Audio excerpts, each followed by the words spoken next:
Hello जय हिंद साथियों, स्वागत है आप सभी का सत्या एक्सीलेंट यूट्यूब चैनल पे। फाइनली दोस्तों, आज का जो एग्ज़ाम हुआ था उसमें जितने भी छात्र गए थे उनके द्वारा बताए गए क्वेश्चन के अनुसार मैंने ये क्वेश्चन तैयार किया है। तो जितने भी आईटीआई के छात्र सेकेंड ईयर के एग्ज़ाम देने गए थे सभी लोग क्वेश्चन मिला लीजिएगा। हर एक क्वेश्चन इंपॉर्टेंट है और हो सकता है कि ये क्वेश्चन आपको रिपीट हो तो आप इसका आंसर दे पाएँ। और इसका यदि आप पीडीएफ प्राप्त करना चाहते हैं या जो भी पेपर आ रहा है यदि आप उसका क्वेश्चन पाना चाहते हैं तो इस वीडियो के डिस्क्रिप्शन में मैंने व्हाट्सएप ग्रुप का लिंक दे रखा है। जो लोग व्हाट्सएप से जुड़ना चाहते हैं वहां से जुड़कर पीडीएफ भी डाउनलोड कर सकते हैं, ये उनके ऊपर डिपेंड करता है। तो चलिए आज का क्वेश्चन शुरू करते हैं क्वेश्चन नंबर 1 से। और यदि आप फीटर के छात्र होंगे तो फीटर के लिए मैंने आईटीआई एग्जाम पॉइंट एक नया चैनल क्रिएट किया जिसपे आपको फीटर के क्वेश्चन देखने को मिल जाएगा। तो जो लोग फीटर का देखना चाहते हैं जाके उस चैनल से देख लीजिएगा। तो चलिए क्वेश्चन स्टार्ट करते हैं क्वेश्चन नंबर 1 से, जिसमें पूछा गया है कि Bhakra Nangal dam call dam किसके उदाहरण है? हाइड्रो इलेक्ट्रिक पावर प्लांट के या थर्मल इलेक्ट्रिक पावर प्लांट के या डीजल पावर प्लांट के या सभी के?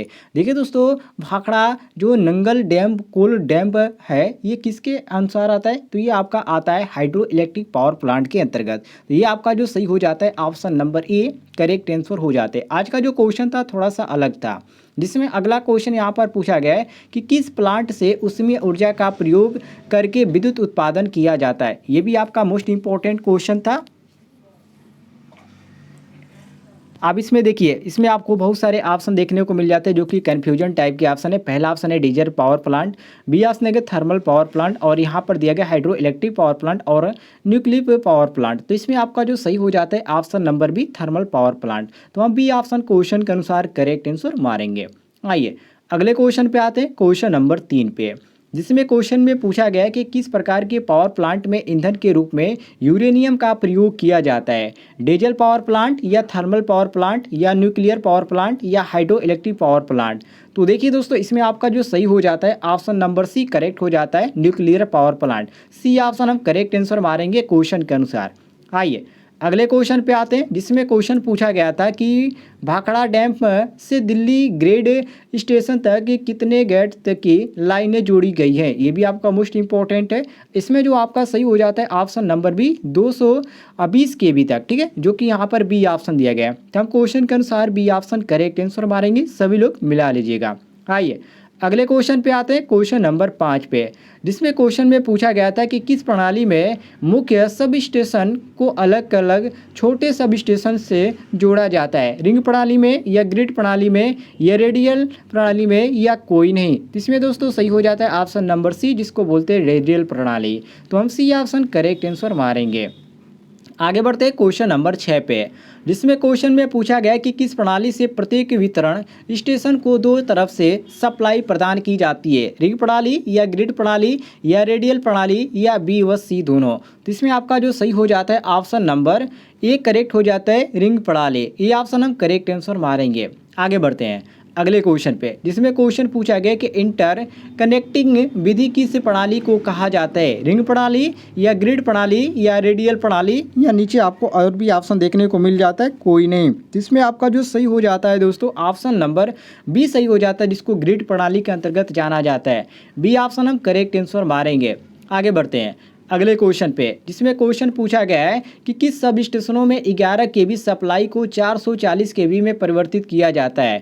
इंडोर सब स्टेशन में या आउटडोर सब स्टेशन में या पोल माउंटेड सब स्टेशन में या उपयुक्त सभी में? जिसमें आपका सही हो जाता है ऑप्शन नंबर ए, जिसको इंडोर सब स्टेशन के नाम से जाना जाता है। ए ऑप्शन हम करेक्ट आंसर मारेंगे। चलिए अगले क्वेश्चन पे आते हैं, क्वेश्चन नंबर 9 पे, जिसमें पूछा गया है कि पोल माउंटेड सब स्टेशन किन क्षमता वाले ट्रांसफार्मरों के लिए उचित रहते हैं? 200 केवी के लिए या 100 केवी के लिए या यहाँ पर दिया गया 300 केवी के लिए या 220 केवी के लिए? इसमें आपका सही हो जाता है बी ऑप्शन, जो कि 100 केवी तक के लिए प्रयुक्त होते हैं। तो हम बी ऑप्शन करेक्ट आंसर मारेंगे। चलिए अगले क्वेश्चन पे आते हैं, क्वेश्चन नंबर 10 पे, जिसमें क्वेश्चन पूछा गया था कि सर्किट में दोष उत्पन्न होने पर कौन सा उदाहरण सर्किट को सप्लाई से अलग कर देता है? क्रॉस आर्म या पोल या इंसुलेटर या सर्किट ब्रेकर? तो इसमें आपका सही हो जाता है ऑप्शन नंबर डी, जिसको बोला जाता है सर्किट ब्रेकर अर्थात सीबी के नाम से जाना जाता है, ठीक है, सर्किट ब्रेकर। तो हमारा डी ऑप्शन करेक्ट आंसर हो जाता है। आगे बढ़ते हैं। अगला क्वेश्चन पूछा गया था कि सर्किट ब्रेकर मुख्यतः कितने प्रकार के होते हैं, 1 प्रकार के, 2 प्रकार के, 3 प्रकार के या 4 प्रकार के। तो सर्किट ब्रेकर आपका 3 प्रकार के होते हैं। सी ऑप्शन आपका करेक्ट आंसर हो जाएगा। आगे बढ़ते हैं क्वेश्चन नंबर 12 पे, जिसमें क्वेश्चन पूछा गया है कि 11 केवी से अधिक वोल्टेज पर कार्य करने के लिए किस सर्किट ब्रेकर का प्रयोग करते हैं, एयर प्लाट सर्किट ब्रेकर या आयल सर्किट ब्रेकर या एयर सर्किट ब्रेकर। इसमें आपका सही हो जाता है दोस्तों ऑप्शन नंबर ए, जो कि यहाँ पर 11 केवी से ऊपर की बात किया जाए तो उसमें हम एयर सर्किट ब्रेकर का प्रयोग करते हैं, एसीबी का। तो यहाँ पर आपका सही हो जाता है ए ऑप्शन करेक्ट आंसर।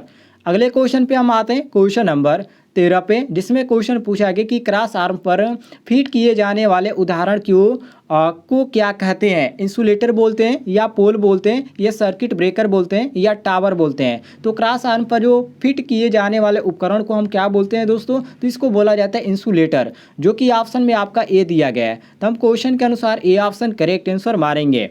चलिए अगले क्वेश्चन को देखते हैं, जिसमें क्वेश्चन पूछा गया था कि लो वोल्टेज अधिकतम कितने वोल्ट तक होती है। जो लो वोल्टेज होती है उसकी यहाँ पर कितनी यहाँ पर दर्शाया जाता है इसको, तो लो वोल्टेज को हमेशा 220 वोल्ट में ही दर्शाया जाता है, ध्यान रखिएगा। बी ऑप्शन आपका सही हो जाता है, बी ऑप्शन हम करेक्ट आंसर मारेंगे। आगे बढ़ते हैं क्वेश्चन नंबर 15 पे, जिसमें क्वेश्चन पूछा गया है कि ओवरहेड लाइन के सभी चालकों की ब्रेकिंग स्ट्रेंथ कम से कम कितने किलोग्राम होनी चाहिए, 319.2 या 316 या 317 या 317.5। तो इसमें आपका सही हो जाता है ऑप्शन नंबर डी, जिसको बोला जाता है 317। कितना बोला जाता है दोस्तों, 317.5, जो कि यहाँ पर आपको डी ऑप्शन देखने को मिल जाएगा। डी ऑप्शन हम करेक्ट आंसर मारेंगे। चलिए आगे बढ़ते हैं क्वेश्चन नंबर 16 पे, जिसमें क्वेश्चन पूछा गया है कि निम्न तथा मध्यम वोल्टेज के लिए जमीन से लाइन की कितनी ऊंचाई होनी चाहिए, 12 फुट या 16 फुट या 18 फुट या 20 फुट। तो देखिए दोस्तों, मध्यम वोल्टेज की बात कर रहा है तो मध्यम वोल्टेज के लिए यहाँ पर आपको 18 फुट होनी चाहिए। कितना, 18 फुट, जो कि यहाँ पर आपको सी ऑप्शन देखने को मिल जाता है। सी ऑप्शन हम करेक्ट आंसर मारेंगे। चलिए अगले क्वेश्चन पे आते हैं, जिसमें क्वेश्चन पूछा गया है कि निम्न तथा मध्यम वोल्टेज की लाइनों के लिए 2 पोलों के बीच कितनी दूरी होनी चाहिए। तो 2 पोलों के बीच की जो दूरी होनी चाहिए वो आपका 67 मीटर। कितना होता है, 67 मीटर होनी चाहिए, जो कि ऑप्शन आपका बी ऑप्शन करेक्ट आंसर हो जाता है। सभी लोग मिला लीजिएगा। आइए क्वेश्चन नंबर आते हैं 18 पे, जिसमें क्वेश्चन पूछा गया है कि किन्हीं 2 पोलों या टावरों के बीच की आपसी दूरी को क्या कहते हैं, सैंग या लाइन या स्पैन या कंडक्टर। तो किन्हीं 2 पोल या टावरों के बीच की आपसी दूरी को दोस्तों हम क्या बोलते हैं, इसको बोला जाता है स्पैन। क्या बोला जाता है, स्पैन बोला जाता है, जो कि सी ऑप्शन दिया गया है। तो हम सी ऑप्शन क्वेश्चन के अनुसार करेक्ट आंसर मारेंगे। आइए अगले क्वेश्चन पे आते हैं, क्वेश्चन नंबर 19 पे, जिसमें क्वेश्चन कहा जा रहा है कि 66 केवी, ध्यान रखिएगा, 66 केवी वोल्टेज का जमीन से न्यूनतम अंतर कितना होना चाहिए, 6 मीटर, 7 मीटर, 8 मीटर या 9 मीटर। तो इसमें आपका सही हो जाता है option number B, 7 metre. B option हम करेक्ट आंसर मारेंगे। सभी लोग ध्यान रखिएगा, बी ऑप्शन आपका सही हो जाता है। क्वेश्चन नंबर 20 को देखिए, जिसमें क्वेश्चन पूछा गया है कि 11 केवी से 33 केवी तक वोल्टेज की किन केबल का प्रयोग किया जाता है। इसमें किस केबल का प्रयोग किया जाता है, तो इसमें प्रयोग किया जाता है सुपर टेंशन केबल का, जो कि यहाँ पर डी दिया गया है। तो हम डी ऑप्शन क्वेश्चन के अनुसार करेक्ट आंसर मारेंगे।